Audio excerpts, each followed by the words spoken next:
चलिए विद्यार्थियों, आप सबको नमस्कार। आज की क्लास प्रारंभ करते हैं। Acid, base and salt. Acid, base and salt.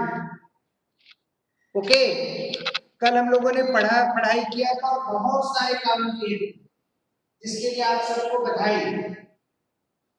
चलिए आगे बढ़ते हैं। ये मैंने एक टेबल बना रखा है, आप देख रहे हैं टेबल। एसिड का टेस्ट कैसे होता है? खट्टा। अम्ल का स्वाद खट्टा होता है, अंग्रेजी में सोर बोलते हैं, SOUR। और जो क्षारक है, बेसिस है, वो कड़वा होता है, बिटर, कड़वा। और साल्ट जो है नमकीन होता है, साल्टी। देखिए यहाँ से 2 नंबर का एक क्वेश्चन पूछा जाएगा, चाहे अम्ल हो, चाहे क्षार हो या लवण हो। इसके लिए बेस्ट हमने एक टेबल बना दिया है। तो पहला टेस्ट के बारे में यदि पूछा जाए कि अम्ल का टेस्ट क्या होता है? सोर, खट्टा। क्षारक का टेस्ट बिटर, कड़वा। और लवण या साल्ट, इसका टेस्ट नमकीन, साल्टी। उसके बाद एग्जाम्पल, अम्ल के कोई एक एग्जाम्पल दो, 2 एग्जाम्पल दो, 3। देखिए अम्ल को हम कई कैटेगरी में डिवाइड करते हैं, ऑर्गेनिक, इनऑर्गेनिक। तो अम्ल का एग्जाम्पल आप दे सकते हैं hydrochloric acid HCl, sulphuric acid H2SO4, nitric acid HNO3। क्षारक के एग्जाम्पल दे सकते हैं sodium hydroxide, calcium oxide, ammonium hydroxide. और साल्ट के एग्जाम्पल दे सकते हैं सोडियम क्लोराइड, कैल्शियम कार्बोनेट। और भी 50 एग्जाम्पल है, आपको 2-3 एग्जाम्पल दिमाग में रखना है। क्या मेरी बात समझ में आ रहा है सबको? गुड। उसके बाद आयनीकरण। आयनीकरण में क्या होता है? आयनीकरण से अम्ल जो है हाइड्रोजन आयन देता है, हाइड्रोजन आयन। और क्षार क्या करता है? क्षारक जो है, बेसिस जो है, हाइड्रोक्सी आयन देता है, OH।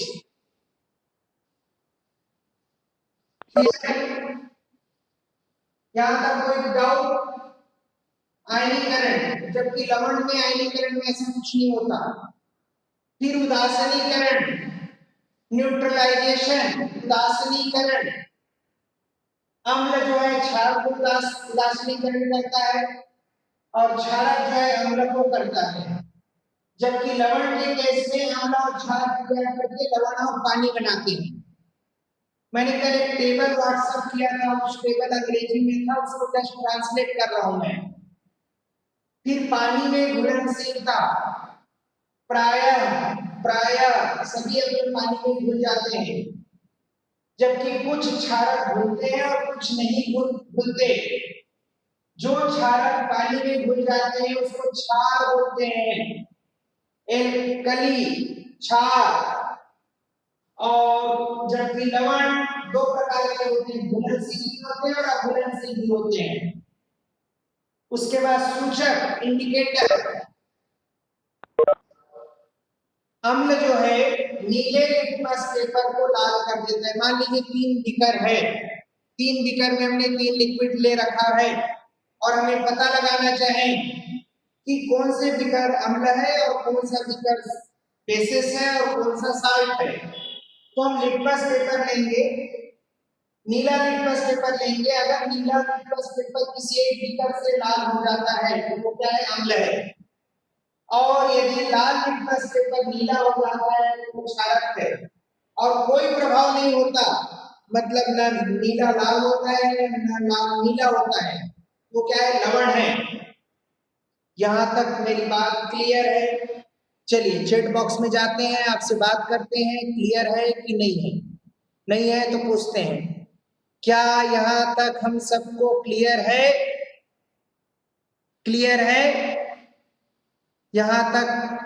Very good. तो अब नया क्वेश्चन करने जाते हैं। नया क्वेश्चन जो एग्जाम में आएगा, ये मिटा रखना है ब्लैक बोर्ड। मैं समय बचाने के लिए बहुत सारी चीज पहले से रेडी कर दिया था आप लोगों के लिए। अगला क्वेश्चन है, अगला क्वेश्चन, अम्ल वर्षा, अम्ल वर्षा क्या है? इस साल आ रहा है क्वेश्चन, एग्जाम में आ रहा है। अम्ल वर्षा क्या है? परीक्षा में आ रहा है, मान लो। चलिए चैट बॉक्स में आंसर लिखिए फटाफट। अम्ल वर्षा क्या है? उत्तर लिखिए।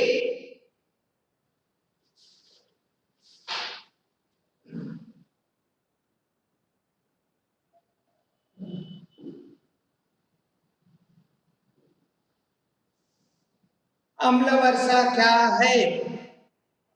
Very good. अलका लिख रही है 5.6, 5.6 से कम, कम।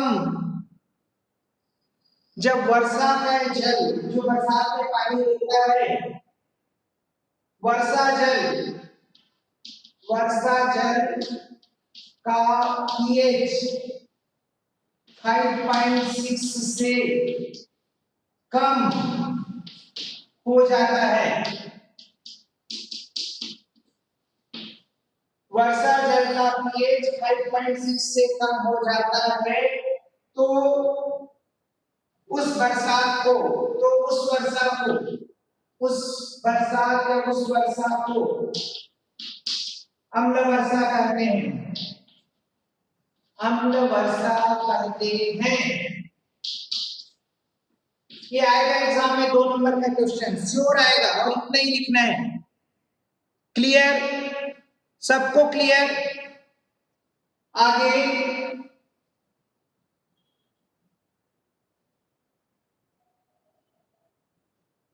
अब चूंकि हम सबको मालूम है अम्ल वर्षा क्या है, वर्षा जल का मान pH 5.6 से कम हो जाता है, तो उस वर्षा को अम्ल वर्षा कहते हैं। अगला प्रश्न, अगला प्रश्न लिखिए। अगला प्रश्न, वर्षा जल के दौरान, अगला पेज मिटाने जा रहा हूं मैं। अगला प्रश्न है,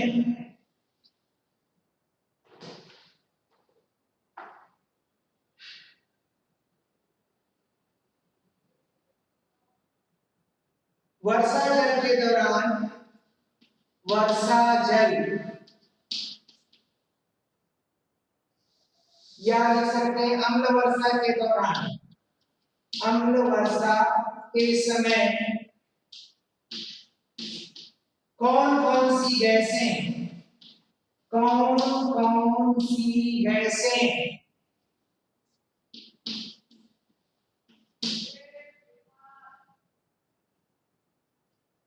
क्या क्या बनाती है, क्या क्या बनाती है? प्रश्न समझो। अगर अम्ल वर्षा 4 नंबर का आ गया तो आपको बड़े आंसर लिखने पड़ेंगे। तो पहला है कार्बन डाइऑक्साइड, दूसरा सल्फर डाइऑक्साइड, तीसरा सल्फर डाइऑक्साइड, और चौथा नाइट्रोजन ऑक्साइड। ये सब पानी से मिलते हैं, पानी से, ऑक्सीजन से, पानी से और ऑक्सीजन से, तो ये बना लेते हैं H2CO3,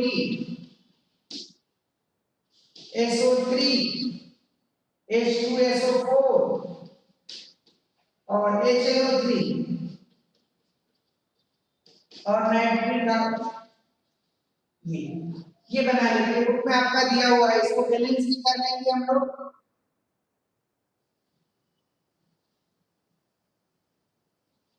इसको भी हम लिख सकते हैं। और ये जो बनने वाला प्रोडक्ट है, ये बनने वाला प्रोडक्ट हानिकारक होता है, नुकसानदायक होता है, इसीलिए कहा जाता है बरसात के पानी में मत भीगो। केवल सर्दी खांसी से बचना ही उद्देश्य नहीं होता, बल्कि अम्ल वर्षा के दौरान विभिन्न प्रकार के, विभिन्न प्रकार के कार्बनिक कार्बनिक अम्ल, सल्फ्यूरिक अम्ल, नाइट्रिक अम्ल बनते हैं। कार्बोनिक अम्ल, सल्फ्यूरिक, इसको कार्बोनिक अम्ल बोलते हैं। सल्फ्यूरिक अम्ल, नाइट्रिक अम्ल, ये हमें नुकसान देता है। यहां तक कोई दिक्कत, किसी को कोई प्रॉब्लम? चलिए आगे बढ़ते हैं। नेक्स्ट क्वेश्चन, पीएच स्केल क्या है? इस साल आ रहा है एग्जाम में, पीएच स्केल क्या है? पीएच स्केल क्या है? प्रश्न आ रहा है, पीएच स्केल क्या है? ये प्रश्न है, पीएच स्केल क्या है? इसका उत्तर आपको देना है। क्या देंगे इसका आंसर?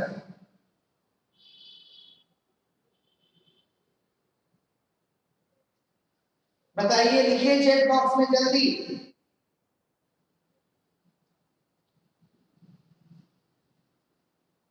तो पीएच स्केल का फार्मूला होता है पीएच बराबर log ऑफ 1/h पॉजिटिव, ये सूत्र है मैथमेटिक्स। पीएच बराबर होता है log LOG log 1/h plus, इसको ऐसा भी लिखते हैं log h प्लस, और ये पावर में -1 हो जाएगा, इसको ऐसा भी लिख सकते हैं माइनस log h। ये फार्मूला है पीएच का। अभी क्वेश्चंस करेंगे, क्लियर हो जाएगा। और एक स्केल होता है जिसमें 0 से 14 तक, 0 1 2 3 4 5 6 7 8 9 10 11 12 13 और ये 14 तक नंबरिंग होता है। 7 को उदासीन बिंदु बोलते हैं, उदासीन, उदासीन। 7 को हम उदासीन बिंदु बोलते हैं। और पीएच का मान लेस देन 7 होने पर अम्ल, और पीएच का मान ग्रेटर देन 7, पीएच का मान लेस देन 7, ग्रेटर देन 7 होने पर, ग्रेटर देन 7, 7 से ज्यादा तो क्षार होगा, क्षारक होगा। बेसिस, देखो क्षार और क्षारक में थोड़ा सा अंतर है। क्षारक क्या होता है? यूनिवर्सल, जो पानी में पूर्णतः घुल जाता है उसे क्षार बोलते हैं। जो कुछ क्षारक ऐसे होते हैं जो पानी में नहीं घुलते, जैसे चाक, कैल्शियम कार्बोनेट को आप पानी में घोल दिए, कैल्शियम कार्बोनेट तो क्या हुआ आपका सॉल्यूट,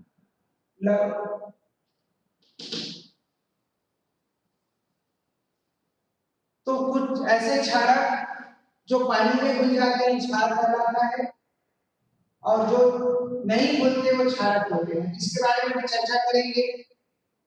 तो पीएच स्केल के बारे में आप बना सकते हो, प्रश्न लिख सकते हो।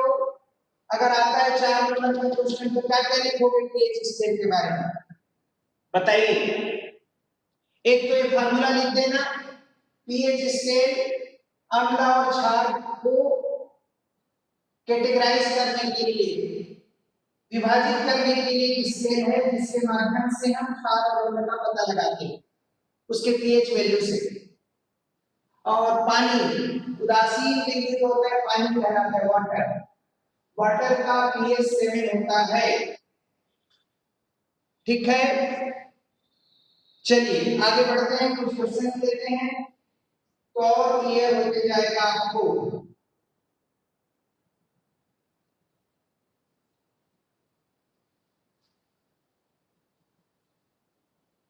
यहां तक कोई डाउट हो तो पूछिए, किसी को भी कोई डाउट? क्या मैं मानूं किसी को कोई डाउट नहीं है?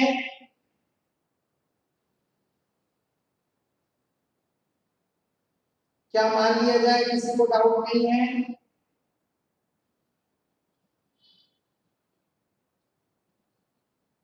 चलिए अगला क्वेश्चन है, इसको मिटाने जा रहा हूं मैं। यहां तक समझ में सबको आया होगा। अब आपके बुक के कई क्वेश्चन जो प्रश्नावली में दिए हुए हैं इसको हल करते हैं। आचार, आचार नाम सुने होंगे आप। को तांबे या पीतल या एल्युमिनियम एल्युमिनियम के बर्तनों में क्यों नहीं रखा जाता? के बर्तनों में नहीं रखा जाता।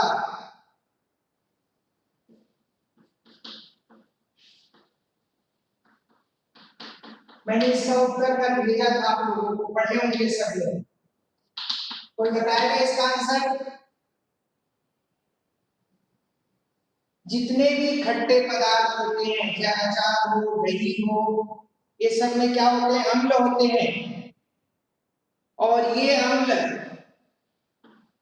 अम्ल जो है तांबा यानी कॉपर, अम्ल प्लस एल्युमिनियम, पीतल, ब्रॉन्ज, ये सबसे क्या करता है? रिएक्ट करता है और एक विषैली पॉइजनेटिक विषैली या यौगिक बना लेता है। यौगिक मिश्रण, कंपाउंड, मिश्रण नहीं कंपाउंड, विषैली कंपाउंड बना लेता है। इसके कारण हमारा हेल्थ इफेक्टिव हो सकता है।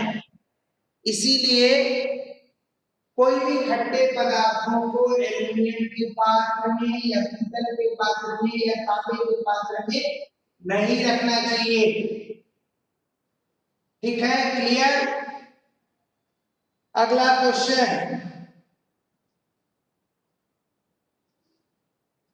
ये इस पर कोई डाउट हो तो चैट बॉक्स में लिखें। चलिए अगला क्वेश्चन, अगला क्वेश्चन है धातु के साथ अम्ल की क्रिया। धातु के साथ अम्ल, धातु के साथ अम्ल की क्रिया का एक उदाहरण दो। का एक उदाहरण, कोई भी धातु के साथ अम्ल की क्रिया का उदाहरण दो। तो धातु ले लेते हैं जिंक, अम्ल ले लेते हैं सल्फ्यूरिक एसिड, दूसरा भी ले सकते हैं आप। तो ये क्या बनाएगा? ZnSO4 प्लस हाइड्रोजन, ये दे दीजिए आप। और ले सकते हैं Zn प्लस HCl, क्या बना देगा? ZnCl2 plus H2। कोई भी एग्जांपल ये नोट करें, नोट कर लें। अब इसको बैलेंस करना है, यहाँ 2 लगा देंगे, हाइड्रोजन 2, क्लोरीन 2 और जिंक 1। This is Z।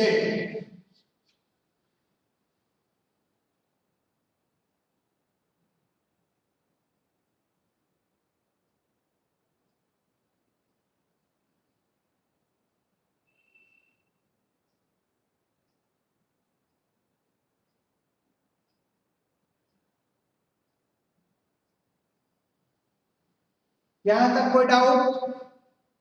कोई डाउट? वेरी गुड, बहुत बढ़िया, आपसे लगातार जवाब देते हैं चैट बॉक्स में। सभी लोगों को बधाई, सारे स्टूडेंट्स अच्छे परफॉर्मेंस कर रहे हैं। नेक्स्ट क्वेश्चन,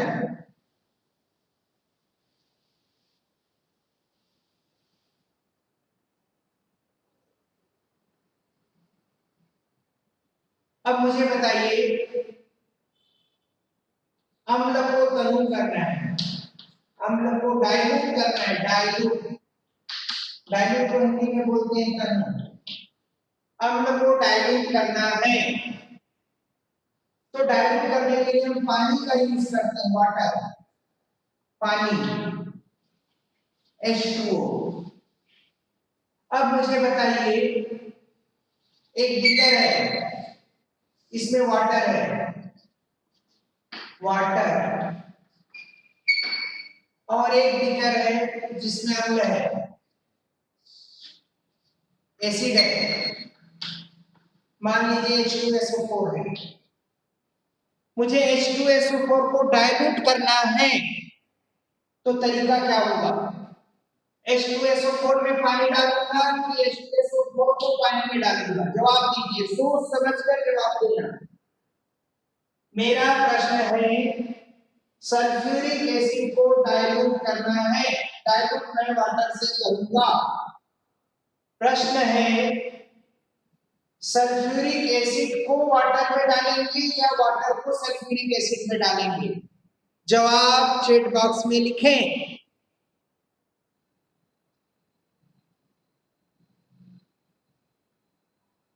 एसिड की मात्रा कम होनी चाहिए, वेरी गुड। लेकिन मैं जो पूछा वो क्वेश्चन का जवाब दो।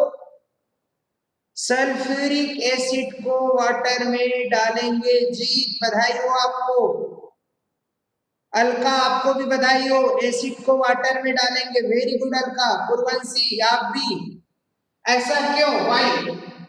सुन लो अच्छे से। मान लीजिए मैं ये सल्फ्यूरिक एसिड है, इसमें वाटर डालता हूं तो आग लग जाएगा, आग, फायर, स्ट्रॉन्ग है। जैसे पानी पड़ेगा चारों तरफ आग लग जाएगी। जबकि मैं पानी में सल्फ्यूरिक एसिड डालूंगा तो जो हीट निकलेगा, हीट प्रोड्यूस होगा, उसको वाटर क्या करेगा? धीरे धीरे अपने अंदर ले लेगा, क्योंकि पानी ठंडा है। और हम ड्रॉप में डालेंगे, बूंद बूंद करके डालेंगे। ऐसा नहीं कि एक गिलास सल्फ्यूरिक एसिड लिए और पूरा का पूरा उसमें पानी में डाल दिए। आप लोग लैब में जब प्रैक्टिकल करेंगे आगे चलकर या 10th में, इन बातों को ध्यान रखना। बिना परमिशन कोई भी काम वहां लैब में ना करना, अन्यथा अनजाने में कोई घटना हो सकती है। तो इसका रीजन है, हम सल्फ्यूरिक एसिड को ड्रॉप ड्रॉप करके पानी में डालेंगे डाइल्यूट कराने के लिए, जितनी हमारी आवश्यकता होगी, न कि पानी को सल्फ्यूरिक एसिड में डालेंगे। ये क्लियर है सबको? बहुत बढ़िया, अच्छे जवाब दे रहे हैं आप लोग लगातार। चलिए अब टेस्ट का टाइम शुरू हो गया। 10 क्वेश्चन, एक दो क्वेश्चन और ले लेता हूं, फिर टेस्ट शुरू करूंगा। हाइड्रोनियम आयन का सूत्र बताइए। Hydronium, hydronium, hydronium, hydronium ion का सूत्र लिखिए, चैट बॉक्स में लिखिए। हाइड्रोनियम आयन, नहीं, OH is wrong, OH is wrong। कोई भी?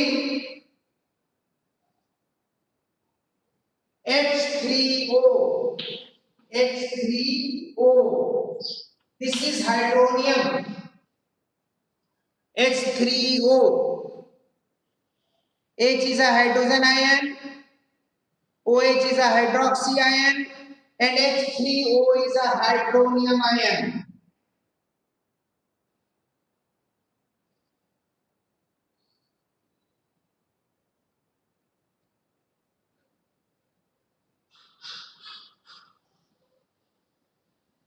विरंजक चूर्ण, विरंजक, विरंजक चूर्ण का फार्मूला बताइए। विरंजक चूर्ण, विरंजक चूर्ण का सूत्र बताइए।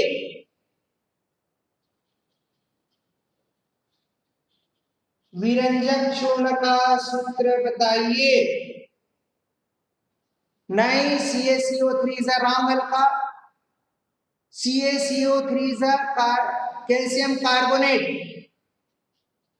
Shalini you are wrong. मेरा प्रश्न है विरंजक चूर्ण, मैंने कल दिया था नोट्स, मिलेगा था आप सबके लिए, नोट्स पढ़े होंगे, उसमें सब कुछ दिया है। विरंजक चूर्ण,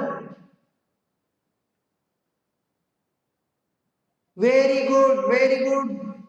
अनु अनुषिता, जीत, इन्होंने सब, और अनुषिता और जीत दोनों ने सही जवाब दिया है। CaO Cl2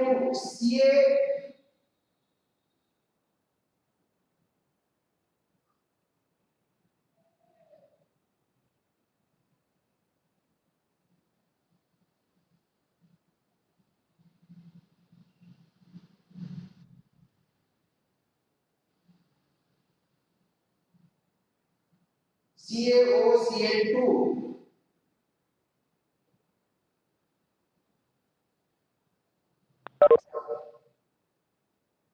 क्या होता है विरंजक चूर्ण? CaOCl होता है कि CaOCl2 होता है? बताइए कौन सा सही है, बताइए। CaOCl is a right or CaOCl2 is a right? जवाब दो।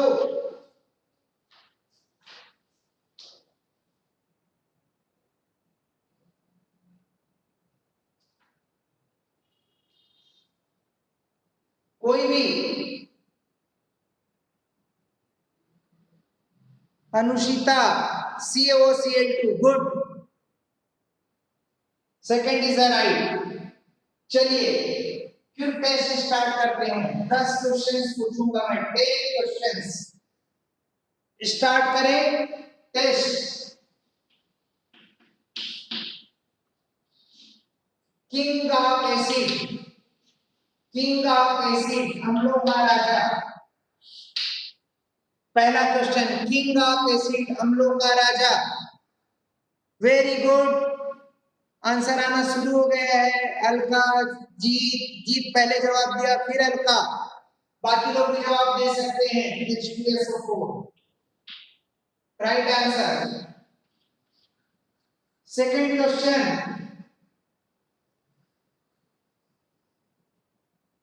हमारे शरीर का पीएच कितना होना चाहिए? स्वस्थ शरीर का, स्वस्थ शरीर का पीएच, स्वस्थ बॉडी का हमारे शरीर का पीएच क्या होना चाहिए जिससे हम हेल्थी फील करें?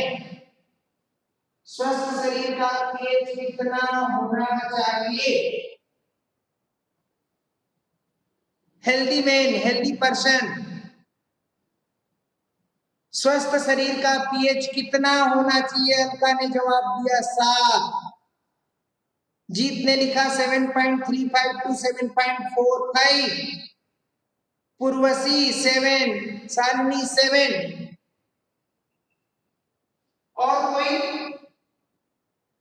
हेल्दी मनुष्य का पीएच 7 to 7.8 होना चाहिए। 7 to 7.8 नोट कर लो। 7 से 7.8 तक। अगर उससे ज्यादा होता है या उससे कम होता है तो हमारा शरीर हेल्दी नहीं रहेगा, कुछ ना कुछ प्रॉब्लम रहेगा। Very clear? नॉट 7.8, 7 to 7.8, 7 से 7.8। तीसरा क्वेश्चन, 2 क्वेश्चन हो गया। थर्ड, पानी का, वाटर, पानी का पीएच क्या होता है? पानी का पीएच, पानी का पीएच क्या होता है? What is the value of water? क्या बात है, 7 सबने, सबको बधाई। अलका, जीत, अनुषिता, रवि, नीरज, सारे लोगों ने जवाब दे रखा है, सबको बधाई। 7। चलिए, 2 लिक्विड है, एक का पीएच 1 है और एक का पीएच 6 है।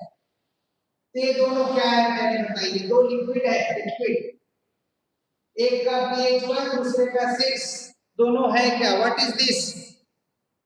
एसिड है। अलका ने जवाब दिया, रवि ने जवाब दिया, जीत ने, वेरी गुड। स्ट्रॉन्ग कौन है दोनों में से? स्ट्रॉन्ग, मजबूत अम्ल कौन है? अनुषिता ने जवाब दिया सबसे पहले 1, जिसका पीएच 1 है वो सबसे ज्यादा स्ट्रॉन्ग होगा। चलिए दो लिक्विड है, एक का पीएच 8 है, दूसरे का 12 है। एक लिक्विड है जिसका पीएच 8 और 12 है। दोनों क्या है? बेसिस है, not base, basis. Basis, BASES, basis. Base लिखेंगे तो क्षार हो जाएगा, एल्कीन हो जाएगा।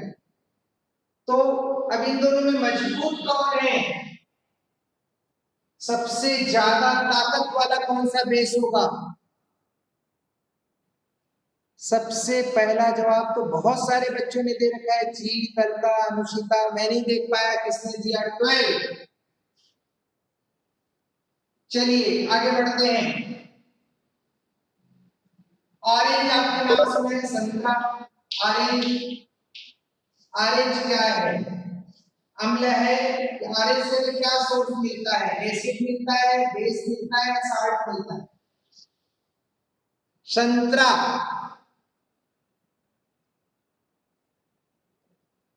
वेरी गुड, बहुत बढ़िया जवाब है सबको। वेरी, उसके बाद आते हैं अगला क्वेश्चन।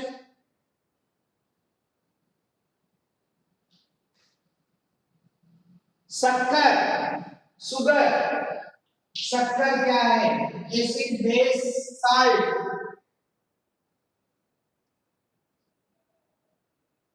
कंपाउंड है। Okay, compound. शक्कर का फार्मूला बोलिए, सूत्र। शक्कर का सूत्र बताइए, फार्मूला। जैसे ग्लूकोज का फार्मूला होता है C6H12O6, ग्लूकोज का है। शक्कर का formula, very good, very good. Alka ने पहला जवाब दे दिया, बधाई हो Alka. C12H22O11 is the right answer. Shalini ने भी जवाब दिया, पूर्वंशी ने भी। तो मजा आ गया। अब आपको ज्यादा कुछ इसमें नहीं करना है। अम्ल, क्षारक और लवण, यहाँ से केवल 2-3 नंबर का क्वेश्चन आएगा, ज्यादा नहीं आएगा। केवल 2 से 3 नंबर का क्वेश्चन आएगा, छोटा छोटा क्वेश्चन। आपको पढ़ाई ब्लूप्रिंट के हिसाब से करना है। ब्लूप्रिंट देखना है, कौन से चैप्टर से कितने नंबर का क्वेश्चन आएगा, पढ़ाई हमें वैसे करना है।